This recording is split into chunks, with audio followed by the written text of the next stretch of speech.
కాసేపట్లో ఢిల్లీలో ఎన్డీఏ ఉపరాష్ట్రపతి అభ్యర్థి నామినేషన్ దాఖలు చేయనున్నారు. ఎన్డీఏ ఉపరాష్ట్రపతి అభ్యర్థిగా సిపి రాధాకృష్ణన్ను బీజేపీ అధిష్టానం ఎంపిక చేసింది. నేడు పార్లమెంటు భవనంలోని సెక్రటరీకి నామినేషన్ పత్రాలు అందించనున్నారు. ఈ కార్యక్రమానికి బీజేపీ అధిష్టాన పెద్దలు హాజరు కాబోతున్నారు.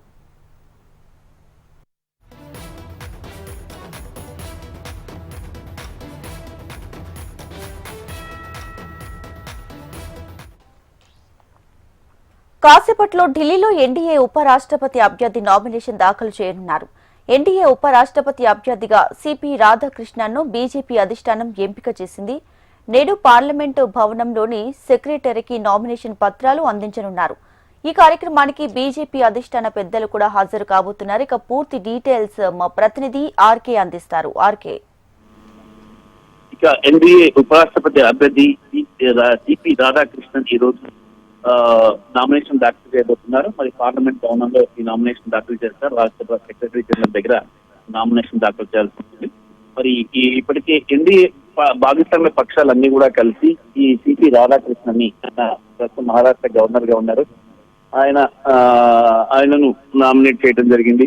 మరి ఈ నేపథ్యంలో ఎన్డీఏలో ఉన్నటువంటి భాగస్వామ్య పక్షాలన్నీ కూడా రాధాకృష్ణన్ సపోర్ట్ చేస్తున్నాయి. ఈ నేపథ్యంలో రాధాకృష్ణన్ ఎంపిక అనేది నార్మల్ గా ఆటోమేటిక్ గా అయిపోతుంది. ఎందుకంటే ఈ విపక్ష పార్టీలు అయినటువంటి ఇండియా కూటమి జస్టిస్ సుదర్శన్ రెడ్డిని కూడా రంగంలోకి దించింది. మరి దించిన ఎలక్షన్ అనివార్యమైనప్పటికీ కూడా సునాయాసంగానే సిపి రాధాకృష్ణన్ గెలిచే అవకాశాలు స్పష్టంగా కనిపిస్తున్నాయి. ఎన్డీఏ భాగస్వామ్య పక్షాలకు స్పష్టమైన మెజార్టీ ఉభయ సభల్లో కూడా ఉంది. మరి ఈ నేపథ్యంలో వీళ్ళందరూ కూడా ఓటు హక్కును వినియోగించుకుంటారు. ఈ దీంతో మరి ఎన్డీఏ భాగస్వామ్య పక్షాలు చూసుకున్నట్టుగా అయితే మాత్రం అందరూ కూడా రాధాకృష్ణన్ నియామకాన్ని ఆమోదించారు. ఈ నేపథ్యంలోనే ఆయన ఈ రోజు నామినేషన్ వేయబోతున్నారు. ఈ నామినేషన్ కార్యక్రమానికి ప్రధానమంత్రి నరేంద్ర మోడీ, బీజేపీ జాతీయ అధ్యక్షుడు జేపీ నడ్డా, కేంద్ర హోంశాఖ మంత్రి అమిత్ షా, అలాగే కీలకమైన కేంద్ర మంత్రులు, పార్లమెంటరీ వ్యవహారాల మంత్రి ప్రహ్లాద్ జోషితో పాటు అందరూ కూడా ఈ కార్యక్రమానికి హాజరవుతారు.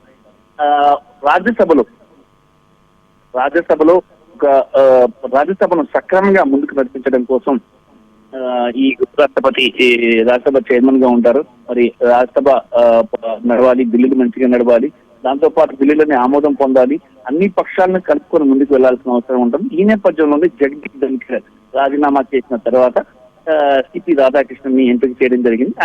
ఆయన గతంలో కేంద్ర మంత్రిగా పనిచేశారు, అలాగే ఎంపీగా 2 సార్లు లోక్సభ నుంచి గెలిచారు. కాబట్టి ఆయన అభ్యర్థిత్వానికి ఇటు ఆర్ఎస్ఎస్ కూడా ఓకే చెప్పింది. ఆర్ఎస్ఎస్ నుంచి అబ్జెక్షన్స్ వస్తుందేమోనని బీజేపీ ఎదురు చూసింది, కానీ ఆర్ఎస్ఎస్ కూడా ఓకే చెప్పిన నేపథ్యంలో ఆర్ఎస్ఎస్ బీజేపీ కలిపి రాధాకృష్ణన్ ఎంపిక చేసి ఆ తర్వాత భాగస్వామ్య పక్షాలు కూడా ఆమోదం తెలిపాయి. ఆ తర్వాతనే ఆయన అభ్యర్థిత్వంపై జేపీ నడ్డా, బీజేపీ జాతీయ అధ్యక్షుడు జేపీ నడ్డా, అలాగే హోంమంత్రి అమిత్ షా ఇద్దరు కూడా అనౌన్స్ చేయడం జరిగింది. సిపి రాధాకృష్ణన్ ని ఎన్డీఏ తరఫున ఉపరాష్ట్రపతి అభ్యర్థిగా నియమించినట్లు మరి ఈ రోజు నామినేషన్ దాఖలు చేశారు. మరి ఇండియా కూటమి అభ్యర్థి కూడా నామినేషన్ ఈ రోజు దాఖలు చేసే అవకాశాలు కూడా కనిపిస్తున్నాయి.